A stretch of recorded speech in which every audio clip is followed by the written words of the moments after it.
Welcome back दोस्तों आज हम बात करेंगे 326 सीआरपीसी के बारे में, जिसमें बताया गया है भागतः एक न्यायाधीश या मजिस्ट्रेट द्वारा और भागतः दूसरे न्यायाधीश या मजिस्ट्रेट द्वारा अभिलिखित साक्ष्य पर दोष सिद्धि या सुपुर्दगी। यानी कि इसका अर्थ हुआ कि जो साक्ष्य अभिलिखित किया जा रहा है उसमें से पार्टली उसका कुछ भाग जो है वो तो एक पहले किसी दूसरे मजिस्ट्रेट या न्यायाधीश द्वारा किया गया और बाद में जो साक्ष्य अभिलिखित किया वो दूसरे न्यायाधीश या मजिस्ट्रेट द्वारा किया गया। कुछ भाग उसका पहले मजिस्ट्रेट द्वारा और कुछ भाग दूसरे मजिस्ट्रेट द्वारा किया गया। तो ऐसे मामलों में दोष सिद्धि या सुपुर्दगी, इसके बारे में बताया गया है 326 सीआरपीसी में।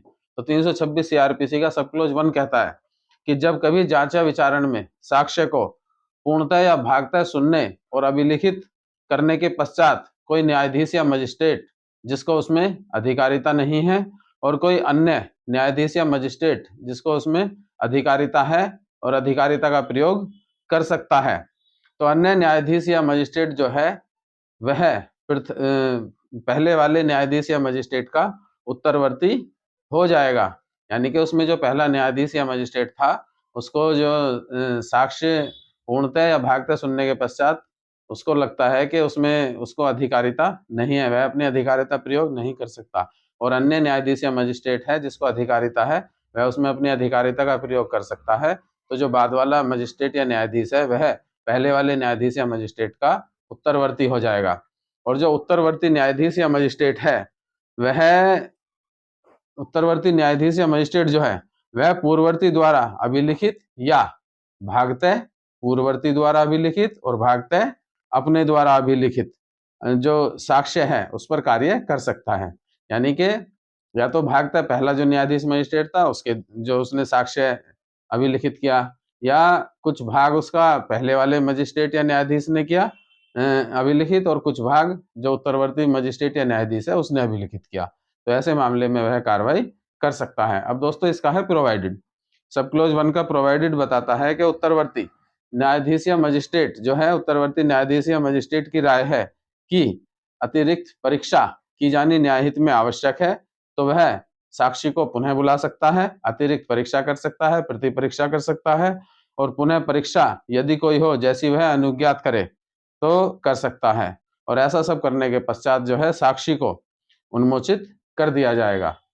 तो ये बताया गया इसके प्रोवाइडेड में। और अब आता है दोस्तों इसका सब क्लोज 2।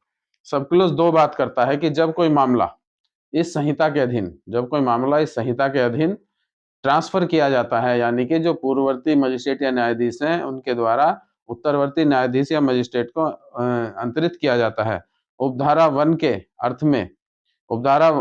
अर्थ में कथित मजिस्ट्रेट के बारे में यह समझा जाएगा, जो उपधारा 1 के अर्थ में कथित मजिस्ट्रेट के बारे में यह समझा जाएगा कि पूर्ववर्ती को उसमें अधिकारिता नहीं थी।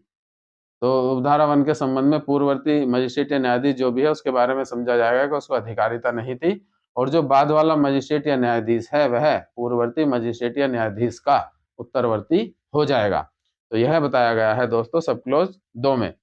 सब क्लोज 2 बिल्कुल क्लियर बताता है कि किसी न्यायाधीश या मजिस्ट्रेट को जब अधिकारिता नहीं है तो वह किसी दूसरे न्यायाधीश या मजिस्ट्रेट को जिसको अधिकारिता है उसको ट्रांसफर की जा रही है मामला इस संहिता के अधीन, और उसमें यह समझा जाएगा कि जो पहला वाला पूर्ववर्ती न्यायाधीश या मजिस्ट्रेट था उसको अधिकारिता नहीं थी साक्ष्य अभिलिखित करने के पश्चात जो है कार्रवाई करने की उसको अधिकारिता नहीं थी, और जो बाद वाला न्यायाधीश या मजिस्ट्रेट है वह पूर्ववर्ती का उत्तरवर्ती समझा जाएगा।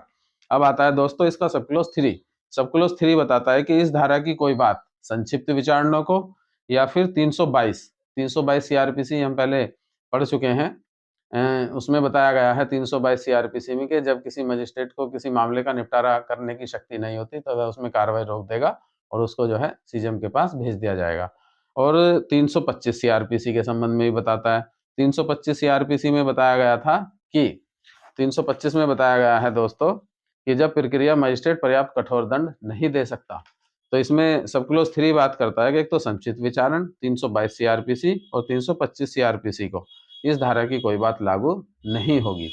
तो दोस्तों आज हमने जाना 326 सीआरपीसी जिसमें बताया गया है कि यदि साक्ष्य का कुछ भाग एक मजिस्ट्रेट न्यायाधीश द्वारा अभिलिखित किया गया है और कुछ भाग जो है अन्य न्यायाधीश या मजिस्ट्रेट द्वारा अभिलिखित किया गया है, तो ऐसे मामलों में किस प्रकार कार्रवाई होगी।